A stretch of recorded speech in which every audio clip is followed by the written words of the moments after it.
Kaya Miss Joey Cruz, ang ano ko lang bilang isang dating tauhan ng gobyerno, wag lang sana tayong magpakita ng anumang kagaspangan para hindi tayo napapansin ng publiko.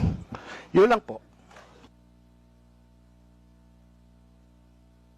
Ano yung ibig sabihin? Huwag lang magpakita ng kagaspangan para hindi makita ng publiko. Yes, Your Honor, Mr. Chairman. Yun lang po. Kasi kung magpapakita tayo ng kagaspangan at makikita ng publiko yung hindi na aayon na kilos ng isang public official, talaga makikita po tayo. At yun mapapansin ng publiko. Huwag naman sana tayong masasaktan. Sinong tinutukoy mo, Mr. Chair? Your Honor, yun pong mga gumagawa ng kagaspangan, yun po yun. Sino nga yung tinutukoy mo? Aba, hindi ko po alam. Siguro po, maaaring kayo po, Your Honor, mawalang galang na po, nasa inyo po yun, kung sino po yung mapapatungkulan nun. Mr. Chair,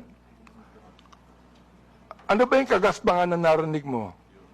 Sino nagsabi ng kagaspangan? Your Honor, ito po bilang isang dating tauhan ng gobyerno. Nagiging maingat dapat ang isang tauhan ng gobyerno habang siya ay nanunungkulan. Katulad ng pagnanakaw, pag-aabuso sa tungkulin, pagmamalabis.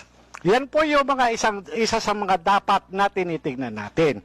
At kung tayo man ay tauhan ng gobyerno, dapat ginagampanan natin ng buong husay, buong giting, tulad ng mga alagad ng batas na handang ialay ang sarili niyang buhay para lamang doon sa sinumpaang tungkulin. Mr. Chairman.